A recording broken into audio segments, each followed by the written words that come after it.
Bonjour à tous et bienvenue sur yakakak.fr, c'est Erwan et je vais vous présenter ici la démonstration que j'ai réalisée sur le village Yakakak pendant le Satis 2014 que l'on avait organisé avec Olivier. Cette présentation en fait qu'on tournait autour de Motion et présentait un petit peu Motion dans un contexte non pas d'habillage graphique, ben, dans une partie oui, mais surtout en fait sur une partie qui est orientée un peu plus compositing. Voilà. Donc la présentation ici, on va utiliser différentes choses de Motion comme l'incrustateur, les réplicateurs et deux plugins.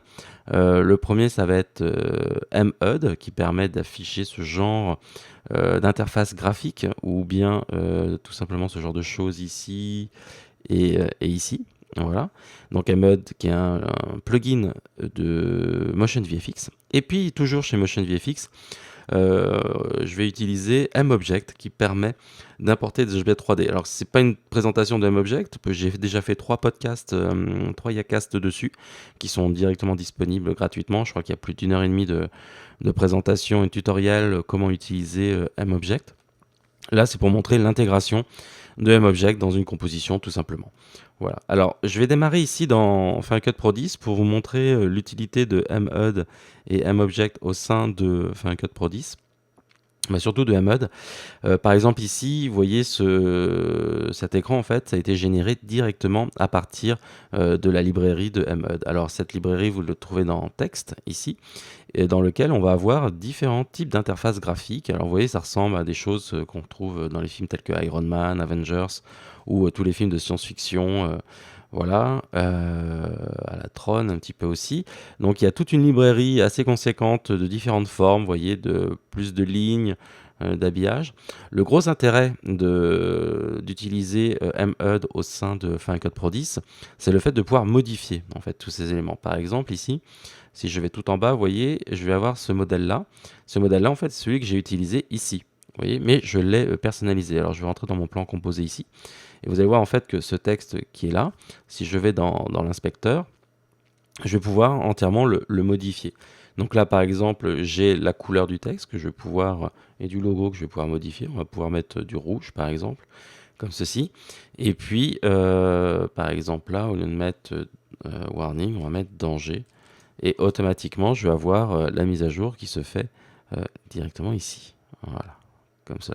Donc il y a pas mal de choses au niveau de la brightness, la luminance des textes. Il y a le glow aussi qu'on va pouvoir diminuer si vous voulez quelque chose d'un peu plus rigide. Voilà. La rotation, la taille de votre HUD que vous allez pouvoir réduire si vous voulez l'intégrer au sein d'un écran. Voilà, il y a différentes choses. Par exemple, ici, je vais pouvoir utiliser le petit gizmo ici qui me permet de déplacer l'élément. Je pourrais le mettre, par exemple, juste là, comme ceci. Le deuxième, c'est exactement la même chose, hein. La possibilité donc de modifier. Donc là, je vais par exemple unifier les différentes couleurs. On va mettre un orangé, par exemple là. Et puis, je pourrais directement soit utiliser la fenêtre là, mais l'intérêt de FCP10, c'est l'intégration des plugins qui est plutôt bien faite.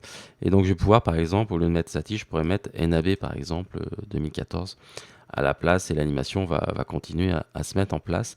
Donc, sur certaines maps, par exemple, ici, vous avez beaucoup de texte. Vous voyez, ça va être entièrement modifiable. Pareil je vais regarder au-dessus, il y a des plans un peu qui se dessinent de ville ou autre, ben vous allez pouvoir modifier, pareil, toutes ces courbes, tout ça. Tout ça, ça va être modifiable, donc c'est plutôt pas mal. Alors ça, c'est dans FCP10. Lorsque vous téléchargez MHUD, et si vous avez d'autres logiciels que FCP10, vous allez pouvoir quand même utiliser ces animations. Elles sont toutes rendues en ProRes 444 et pourront être utilisées comme ici dans Motion, où j'ai utilisé en fait le ProRes 444 directement dans ma composition. Et ce qui va permettre ici de faire des choses voilà, un peu plus complexes que si j'avais fait à la main ou dans Photoshop par exemple. L'autre chose aussi que j'avais montré lors du SATI, c'était la possibilité de publier des informations, des paramètres pour le monteur. Et par exemple, en fait, ma composition, ben, je l'ai publiée comme un générateur. De charger en fait mon setup et de donner accès au monteur à différents paramètres. Par exemple, si je vais ici, vous voyez là j'ai un type de HUD. En haut à droite dans mon générateur ici, je vois que j'ai des menus. Ces menus vont me permettre par exemple de changer le type d'habillage. Si je veux revenir à l'habillage que j'avais tout à l'heure, voilà, avec le satellite locator, bah là je retrouve cet habillage là. Je peux revenir sur l'autre directement, vous voyez, directement avec un petit menu déroulant. Donc ça, c'est assez pratique. Je peux aussi demander à changer la couleur du HUD. Par exemple, si je veux quelque chose d'un peu plus rouge euh, dessus. Ah oui, alors c'est sur l'autre HUD que j'ai mis. Voilà, je vais aller, voilà, comme ceci. Vous voyez, l'autre, il est activé comme ceci. Donc j'ai modifié cette couleur-là, où je pourrais mettre, par exemple, quelque chose d'un peu plus bleu. Voilà, et revenir sur des couleurs d'origine, tout simplement. L'autre chose que j'ai fait aussi, c'est publier des informations un peu plus complexes comme publier des informations de plugin. Et donc ici, vous voyez que j'ai un vaisseau qui est à l'arrière. Ce vaisseau, c'est pas un rendu 2D, c'est vraiment un vaisseau 3D directement disponible dans ma timeline. Et je vais pouvoir, par exemple, ici faire une rotation du vaisseau et vous montrer en fait qu'il réagit avec la lumière de mon projet directement. Là, ce qui est intéressant aussi, c'est que je peux commuter au niveau du vaisseau. Donc là, je vais revenir sur le vaisseau en parallèle ici. Et je peux demander, si vous n'êtes pas Battlestar Galactica, que vous n'aimez pas le Viper, mais que vous préférez par exemple un TIE Fighter, vous êtes plus Star Wars. Donc là, il va me charger mon TIE Fighter directement dans ma scène avec l'animation. Et ça va me permettre ici d'avoir les deux objets à disposition. Et donc là, bien sûr, c'est sur des objets 3D assez complexes, mais vous pouvez le faire directement avec, par exemple, un texte 3D ou différents éléments peut-être un peu plus simples pour un habillage, par exemple. Voilà. Et donc la possibilité de publier tous ces éléments. Donc ce qu'on va faire ici, c'est qu'on va recréer de zéro ce projet. Et pour cela, on va commuter sur Motion, tout simplement. Voilà, avec mon projet. Alors pour l'instant, le projet Motion, vous voyez, j'ai mis juste quelques calques comme ça pour préparer un petit peu et gagner un peu de temps. J'ai juste mis donc l'arrière-plan, donc la nébuleuse qui est ici. Et puis ici, j'ai le vaisseau. Et puis par-dessus, j'ai Aline, notre actrice qui a passé une journée avec nous sur un fond vert à faire différentes choses. Et je pense que dans les prochains mois, vous verrez régulièrement Aline présent dans différents types de logiciels. On verra par exemple pourquoi pas Fusion, pourquoi pas d'autres logiciels. Et je vais d'abord commencer par cet élément-là pour recréer, en fait, voir la nébuleuse à travers la fenêtre qui est ici. Donc pour cela, ce que je vais faire, je vais créer ce qu'on appelle des masques. Donc je vais sélectionner ici mon élément. Je vais créer un masque rectangulaire, voilà, autour de la fenêtre. Par défaut, le masque enlève tout ce qu'il y a autour, à l'extérieur du masque. Donc ce que je vais demander ici, c'est activer l'inspecteur. Et puis dans l'inspecteur, dire je vais inverser le masque. Voilà, tout simplement. Comme ça, j'ai mon masque maintenant, le trou est à l'intérieur et non plus à l'extérieur. Et je vais pouvoir affiner ici l'élément. Donc par défaut, vous voyez, c'est de façon assez orthogonale. Je vais pouvoir modifier ici mon élément, donc je pourrais ajuster la hauteur. Mais j'ai une perspective. Donc pour cela, je vais double-cliquer sur le masque, comme ceci. Je vais le resélectionner. Donc je double-clique dessus, ça me permet d'avoir accès aux quatre coins de mon masque et de recréer en fait la perspective de ma fenêtre, tout simplement. Voilà, je vais recaler ça un petit peu là et un petit peu ici. Je vais pouvoir ici demander à cacher les éléments. Vous voyez, la problématique, c'est que mon masque a des coins rectangulaires ici, 90 degrés. Donc ce que je vais pouvoir demander ici, c'est de jouer sur la fonctionnalité rondeur de mon masque pour ajuster au niveau de la fenêtre. Et puis ensuite, je vais pouvoir par exemple peut-être ajuster voilà, la position de ma fenêtre. Donc là maintenant, j'ai la première fenêtre qui est faite. Je vais refaire la même chose pour la seconde. Donc je vais sélectionner mon élément.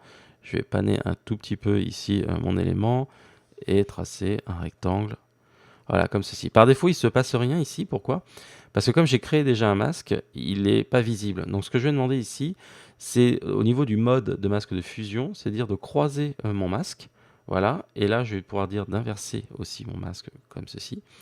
Et puis là, je vais pouvoir directement éditer mon masque et recréer un peu la perspective, un peu plus haut ici. Faire la même chose là. rapidement, on va pas s'attarder là-dessus. Et je vais jouer sur la rondeur. Alors je vais enlever ici le calque. Voilà, à peu près. Je vais, hop, et je vais garder ces détails-là. Ok. Donc là, j'ai mes deux masques qui sont maintenant présents. Ce qui est intéressant, c'est que mon projet est déjà avec une caméra. Donc si votre caméra n'est pas déjà présente, vous faites juste une nouvelle caméra. Il va commuter votre projet en projet 3D. Et l'intérêt de ça, c'est que je vais pouvoir, par exemple, passer en perspective. Vous voyez, ici, j'ai ma caméra en fait qui est visualisée. Je vais pouvoir tourner autour. Vous voyez, j'ai ma nébuleuse qui est derrière. Et je peux, par exemple, créer ce qu'on appelle de la profondeur, tout simplement. Donc, je pourrais aller ici dans mon élément et puis demander ici à pousser mon élément au fond. Et ce qui est intéressant, c'est que si vous regardez en bas à droite de mon visualiseur, j'ai ma petite vue caméra comme un picture-in-picture qui apparaît pour me montrer le résultat de ma caméra. Donc ça, c'est super pratique. C'est très peu utilisé dans les autres logiciels. C'est là depuis le début de l'espace 3D dans Motion. Et c'est vraiment génial comme idée. Donc là, je vais pouvoir, par exemple, déplacer mon élément. Voilà, dire, voilà, je veux que ce soit un petit peu comme ça. Voilà, ok. Donc ce que je vais faire, c'est revenir à ma vue caméra. Tac, voilà. Et donc maintenant, j'ai ma nébuleuse qui est bien répartie sur le fond. Je vais pouvoir demander à intégrer ici maintenant Aline sur le fond. Donc, je vais pouvoir mettre mon élément ici. Je vais demander donc à enlever le fond vert. Pour cela, première chose, c'est une astuce, c'est que lorsque vous sélectionnez un fond vert, si vous avez le personnage qui est assez central, je vous conseille en fait de faire un masque. Donc ça peut être un masque de Bézier. Moi je vais prendre un B-spline tout simplement. Voilà, ça me permet de créer un masque arrondi comme cela. Et du coup, lorsque vous allez faire votre incrustation, vous allez vous concentrer uniquement sur cette partie-là. Parce que souvent, on passe du temps à essayer d'enlever des éléments qui sont à l'extérieur, mais qui ne sont pas importants en fait. Donc, première idée, pour vous simplifier la vie au niveau de votre masque, n'hésitez pas au niveau de votre incrustation, n'hésitez pas à faire un masque d'abord. Ensuite, bien sûr, le masque, il faut vérifier à ce que votre personnage ne sorte pas ici. Vous voyez, comme ici par exemple, ne sorte pas du masque. Voilà. Donc maintenant, je sais que Aline ne va plus bouger et va rester à l'intérieur du masque. Voilà. OK. Donc j'ai ça. Et puis maintenant, je peux choisir de faire l'incrustation. Ce que je pourrais juste faire, c'est par exemple changer la position ici juste. Voilà, descendre un petit peu la position comme ça. Et puis maintenant, demander dans la bibliothèque, dans Filtre, vous avez ici un dossier qui s'appelle incrustation, et je vais prendre l'incrustateur. Et vous allez voir, dès que je vais lâcher l'incrustateur sur la ligne, voilà, il va enlever le fond vert. Et de façon générale, c'est-à-dire qu'il va analyser la couleur dominante et il va enlever la couleur dominante. Donc là, c'est le fond vert. Sauf que, vous voyez, c'est pas nickel. Il y a de la transparence au niveau du pull, au niveau du menton. Donc on va regarder ce qui se passe. Je vais aller dans l'inspecteur. Ici, j'ai tous les paramètres liés à l'incrustateur. Et ce que je peux faire, c'est choisir la vue noir et blanc du masque, qui me permet ici de voir donc tout ce qui est noir est invisible et transparent, tout ce qui est blanc va être opaque et tout ce qui est gris va être transparent ou semi-transparent. Donc, ce que je vais faire, c'est que je vais utiliser la fonctionnalité remplir les espaces ici, qui me permet d'enlever toutes les parties grises ici de mon élément. Donc comme ça, maintenant, je n'ai plus de trous au niveau de mon masque et surtout au niveau du pull qui est ici. Donc ça, c'est pas mal. Ensuite, au niveau, lorsqu'on fait une incrustation, on fait un étalonnage en fait, une correction colorimétrique parce qu'on enlève le signal vert dans l'image. Et donc sur la peau, quand vous êtes sur un fond vert, la peau elle devient magenta.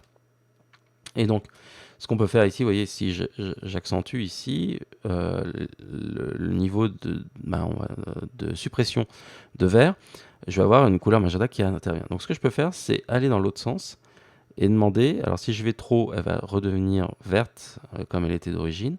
Et ce que je vais faire ici, c'est retrouver une couleur de peau à peu près identique. Après, on pourra refaire une correction colorimétrique, bien sûr, dessus, en changeant différentes choses. Alors bien sûr, je pourrais affiner le masque sur différentes choses, hein. Il y a pas mal de paramètres. Moi, le paramètre qui m'intéresse ici, c'est le dernier paramètre qui s'appelle enveloppe de lumière, qui est vraiment très intéressant, surtout quand vous avez des hautes lumières en arrière-plan. Ça permet d'intégrer au mieux votre personnage dessus. Alors, qu'est-ce que ça fait?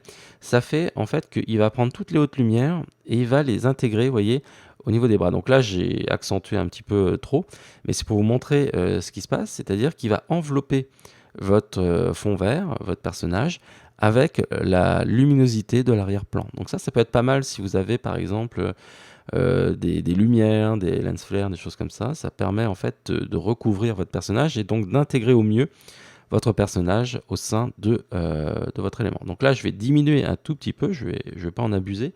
Je vais juste faire un petit effet, voilà, comme si il y avait un petit halo lumineux autour des bras. Et bien sûr, si ça s'anime à l'arrière-plan, bah, automatiquement, cet effet va suivre les contours de votre personnage. Ok. Donc là, j'ai à peu près tout. Ce que je vais faire maintenant, c'est peut-être juste demander à faire un petit étalonnage, vite fait, un contraste au niveau d'Aline. Donc je vais aller dans l'étalonnage. Et tiens, pour changer, je vais prendre le niveau. Et je vais demander à appliquer un niveau dessus. Le niveau, ça permet en fait de voir ici la représentation telle qu'elle est. Et je vais pouvoir contraster l'image. Oui, plus ou moins en mettant les points pour pas que la peau soit trop sombre non plus. Mais je vais juste contraster les tons sombres. Voilà. Comme ceci. Et puis je vais appliquer ça aussi sur le vaisseau qui est un peu clair. Voilà, on va donner une ambiance un peu plus mystérieuse. Ok. Donc pour le HUD, ce qu'on va faire, c'est que je vais aller directement ici dans mon projet. Je vais fermer le groupe Aline et arrière-plan. Alors n'hésitez pas à créer des groupes, c'est assez pratique après pour s'y retrouver. Et je vais créer un groupe qui s'appelle HUD. Alors pour ce faire, donc il faut que je crée un bandeau avec plusieurs images. Ça peut être des vidéos aussi. Moi, dans l'exemple que j'ai choisi ici, je vais aller dans mon navigateur. Voilà, ici, j'ai pris en fait 6 images libres de droit sur Internet d'espace. Voilà, donc c'est assez simple, vous voyez, ce format-là. Et ce que j'ai fait, c'est que je les ai renommés en Space 001, Space 002, 3, 4, 5, 6. Pourquoi? Parce que si j'appuie en bas sur le petit bouton qui est ici, il va voir, Motion va voir en fait ces images comme une séquence d'images, et donc comme un fichier vidéo, un QuickTime par exemple. Et donc je vais avoir un petit clip de 6 images. Donc si je le mets, donc je peux sélectionner ici les éléments. Et je vais pouvoir le mettre directement dans mon HUD, voilà, comme ceci. Et donc par défaut, vous allez voir en fait que si tout se passe bien, et vous allez voir que dans ce cas-là, il va y avoir un petit souci, c'est que je ne vois que 3 images. Alors pourquoi? Pourquoi? Parce que ici, quand il voit l'image, ici, il m'a choisi. Et honnêtement, je ne sais pas trop pourquoi il le fait parfois et parfois il ne le fait pas. Alors que mon projet a 25 images par seconde, lui, il le met à 60 images par seconde. Donc ce qu'il faut faire, tout simplement, c'est aller dans Média. Ici, choisir votre groupe, ici Média, aller dans l'inspecteur et dire qu'il n'est pas à 59 mais à bien 25 images par seconde. Voilà, tout simplement. Et comme ça, maintenant, si je resélectionne ici mon élément, je vais pouvoir le prendre, l'étirer et bien avoir mes 6 images de mon HUD. Voilà, comme ça. Ok. Donc, j'ai mes 6 éléments. Ce que je vais faire maintenant, c'est en fait le but. Déjà, je pourrais les réduire un petit peu, c'est un peu trop grand. Donc, je vais aller dans Propriétés. Je vais réduire l'échelle. Voilà, un tout petit peu comme ça. Encore un peu plus. Voilà, là, c'est pas mal. Et puis, je vais faire un petit masque. Alors, pourquoi un masque? Tout simplement pour adoucir les contours et pas montrer que c'est un comment. Que c'est une image, tout simplement. On va créer comme si c'était un rendu, une projection. Et je vais utiliser adoucissement des bords pour limiter l'effet et ajouter de la rondeur, comme tout à l'heure pour les fenêtres. Voilà, tout simplement. Donc j'ai ce petit effet, je pourrais ajouter encore un peu plus ou aller vers l'extérieur, mais je vais le faire comme ça. Ok, donc j'ai mon élément. Et ce que je préfère, c'est lever un petit peu plus, bon, on s'en fiche parce que de toute façon, il va disparaître lui. Parce que ce que je vais faire, c'est que je vais utiliser le réplicateur. Alors, le réplicateur, je peux soit l'appliquer en appuyant sur la touche L comme raccourci, ou aller tout en bas à droite sur cette touche-là. Alors, le réplicateur, comme son nom indique, réplique un élément, ça peut être un texte, ça peut être une vidéo, ça peut être n'importe quoi, une forme géométrique, selon justement un schéma. Donc là, c'est un carré, vous voyez, un rectangle, avec un certain nombre de points. Donc, le réplicateur est composé de deux choses. Un paramètre réplicateur, qui va définir la forme, le nombre de points, ainsi de suite. Et ensuite, un deuxième paramètre que sont les cellules. Les cellules sont toutes les images qui ont été répliquées ici. Ça, c'est très important de comprendre ces deux parties-là, parce qu'après, on peut mettre dans un réplicateur plusieurs types de cellules, et c'est ce qu'on va faire aujourd'hui.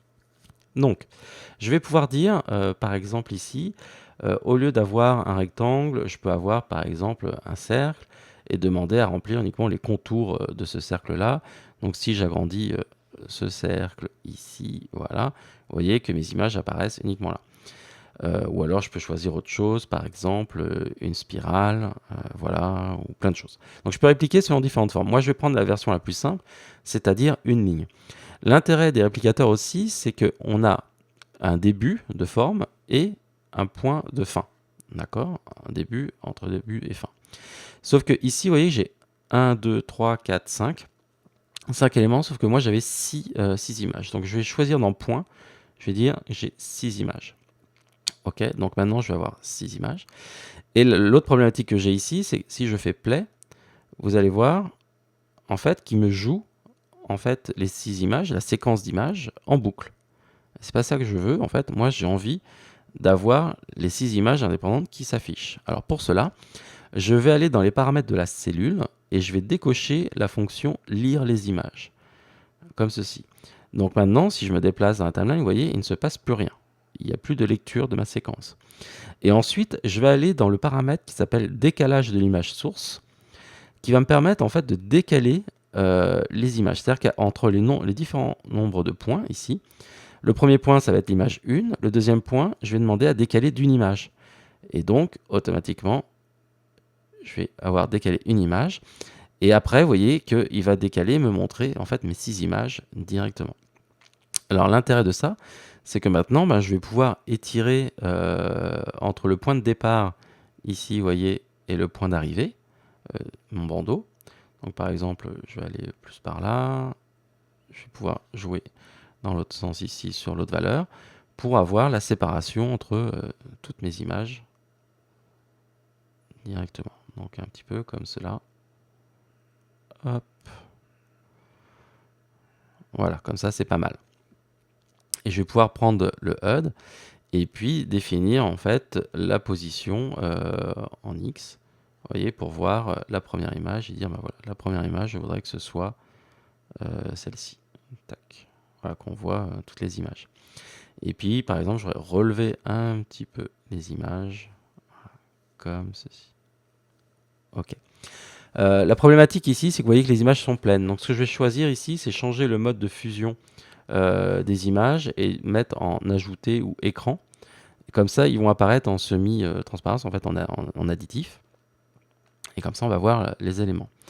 Maintenant, on va passer à l'étape la plus importante, c'est-à-dire qu'on va animer en fonction du mouvement d'Aline, ici, du bras d'Aline, les différents plans. Alors pour cela, je pourrais utiliser le tracker, mais comme elle revient sans arrêt sur sa position, que sa main passe devant son front et ils ont la même couleur avec du motion blur, je vais passer plus de temps à régler mon tracker qu'à créer mon animation.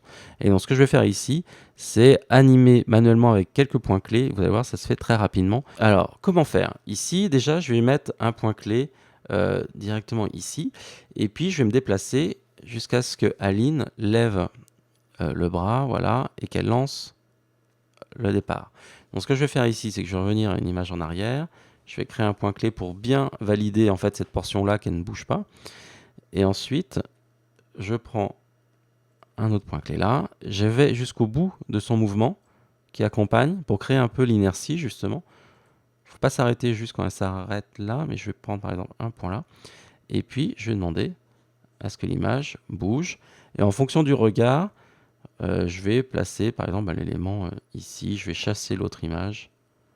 Voilà, comme ceci. Ok. Et donc je pourrais regarder ici comment ça s'est passé. Hop, je fais play.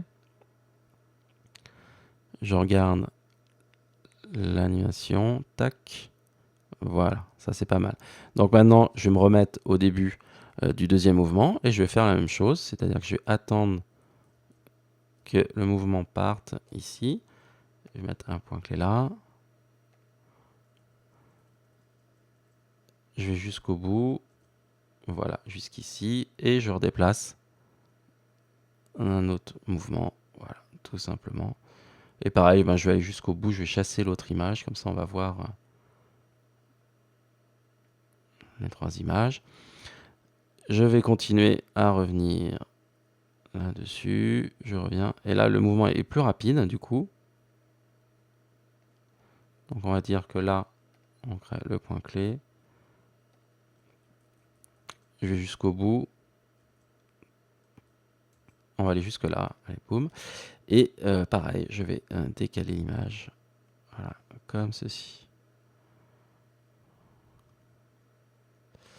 Alors là, je vais me caler par rapport à son mouvement d'après. Parce que vous allez voir qu'elle va appuyer sur l'image. Ici. Donc là, ce que je voudrais, c'est peut-être qu'elle se décale.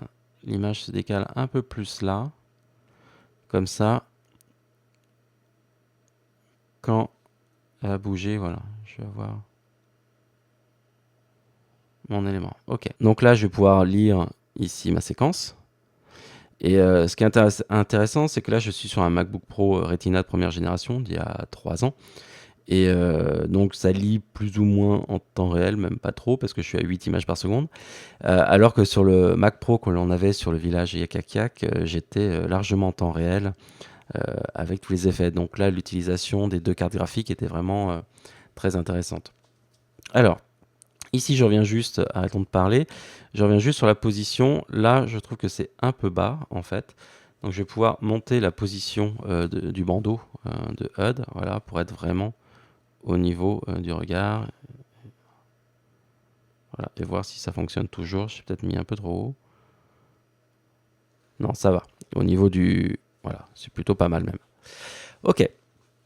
Donc, j'ai ce bandeau-là. Maintenant, ce que je voudrais, c'est rajouter donc les interfaces graphiques autour de mes éléments. Donc, pour cela, je vais aller dans mon navigateur et puis je vais demander ici à aller directement dans les footage et là j'ai mes MUD éléments. Donc quand vous achetez MUD de chez Motion VFX, vous avez deux choses.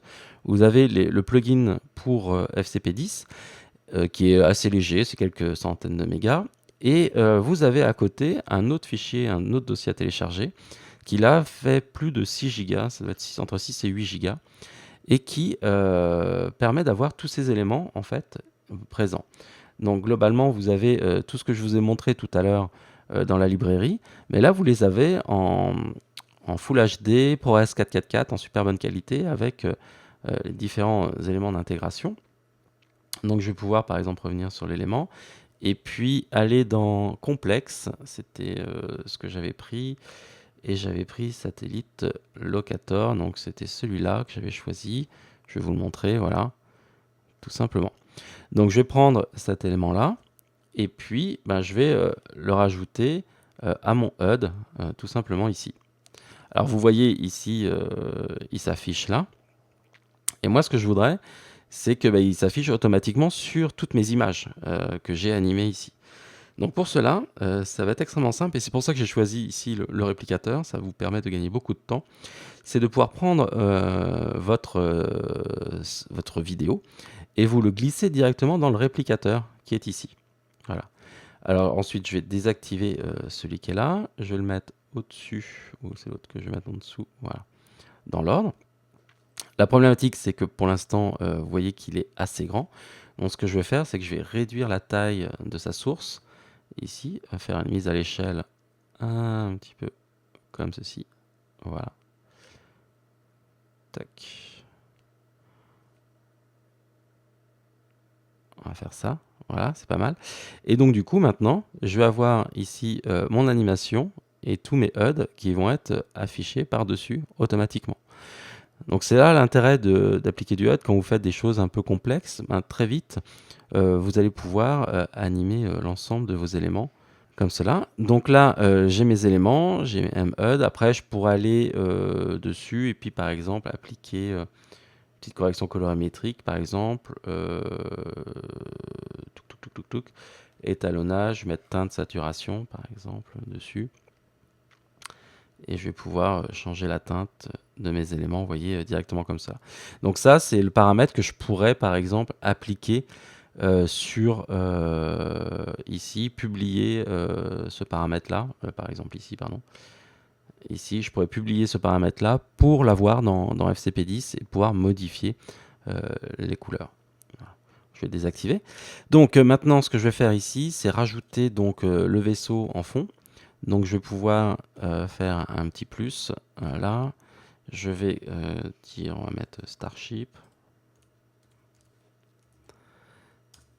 directement au-dessus. Donc c'est un groupe. Et puis, je vais aller dans Bibliothèque, Générateur, et je vais aller dans Motion VFX, où là je vais trouver mon plugin MObject que je vais mettre à l'intérieur. Alors MObject, j'ai déjà fait donc 3 Yacasts dessus, plus d'1 heure et demie où je vous explique tout. Je ne vais pas rentrer dans les détails. Là, ce que je vais juste vous dire, c'est que je vais cliquer sur Edit Scène et je vais pouvoir charger directement un objet 3D, donc soit à partir de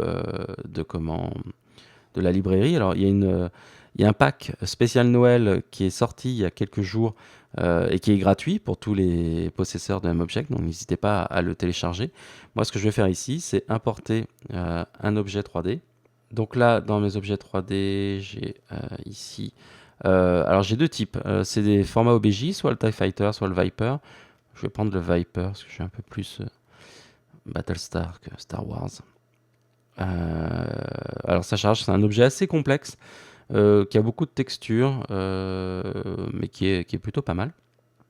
Donc je vais pouvoir ici le charger, faire au plus vite parce que là le Yakas commence à s'étendre. Donc je vais le faire assez rapidement.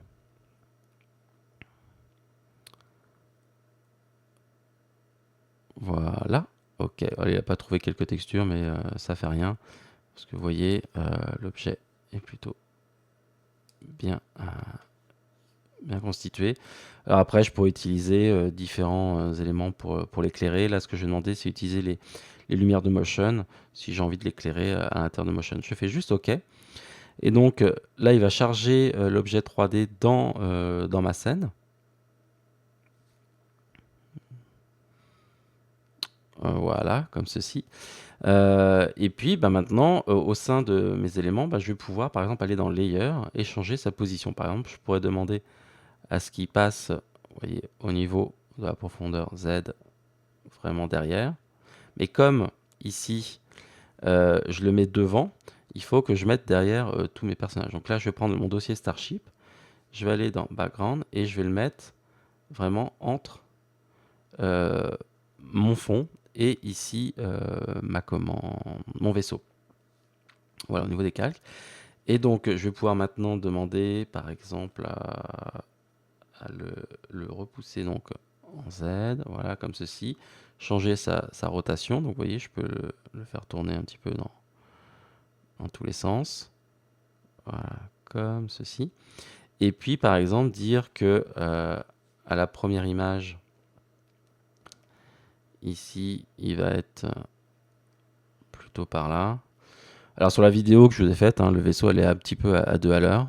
Donc ce qu'on va faire, on va le mettre juste son nez ici. Et puis à la fin, un petit peu avant la fin même, on va aller le faire. Hop, pardon. On va mettre un point clé et je vais le faire avancer un petit peu plus vite. Voilà. Comme ceci. Boum. Ok, donc là maintenant je vais avoir l'animation du vaisseau. Bien sûr, il ne faut pas hésiter à mettre du motion blur, différentes choses. Ce que je vais faire ici, c'est rajouter par exemple une lumière, nouvelle lumière, voilà, comme cela.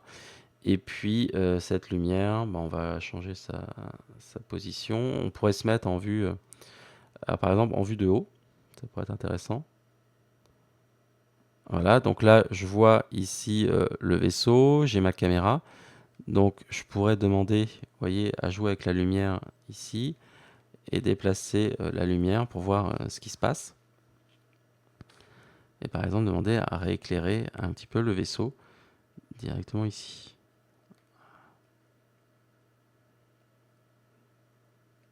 Là il est en contre-jour, je le fais revenir devant. Voilà, un petit peu plus. Je peux booster un petit peu la valeur de la lumière, l'intensité. Ok, je vais revenir ici sur ma vue caméra. Ok, j'ai mon vaisseau qui est là. Et puis, ben c'est tout. Donc maintenant avec bon, la lumière, j'ai peut-être mis un peu trop forte du coup, parce que si on voit un petit peu, je pourrais teinter cette lumière un petit peu plus bleutée justement. Et ce que je voudrais, c'est que mon HUD ne soit pas affecté par l'éclairage. Donc je vais cliquer sur mon groupe HUD et je vais mettre désactiver. Comme ça, tout le groupe HUD n'est pas affecté par l'éclairage de la lumière. Voilà, donc j'ai à peu près tout maintenant au niveau de mon setup. N'hésitez pas ici dans les paramètres de rendu à ajouter du flou d'animation, ce qui va permettre de, si on va regarder ici sur mes éléments, donc là je suis allé un petit peu trop loin, mais sur le vaisseau il va y avoir du flou, pareil sur les mouvements en fait du HUD, et ce qui va permettre d'aller de rendre un petit peu plus crédible votre séquence, si cette séquence peut être crédible en tous les cas. Donc voilà, je vais retourner ici juste sur Final Cut Pro pour vous montrer un petit peu la scène finale. J'en reviens pas sur la création des HUD. J'ai déjà réservé pas mal de Yaccast là-dessus. N'hésitez pas à aller voir comment créer ces différents menus déroulants. J'en avais fait un avec un habillage graphique pour le sport par exemple. N'hésitez pas à aller le regarder. Je pense que ça explique toutes les configurations de paramètres et de menus que vous pouvez créer au sein de Motion pour FCP10. Voilà, j'espère que ce Yaccast n'était pas trop long. Je pense que j'ai pris autant de temps que lors de mes démos sur le village Yakakak du Satis. Je m'excuse à chaque fois pour tous ceux qui me suivent pour les démos, mais sur scène en tous les cas. Et puis, je vous donne rendez-vous pour un prochain Yaccast très prochainement sur yakakak.fr. Ciao, ciao!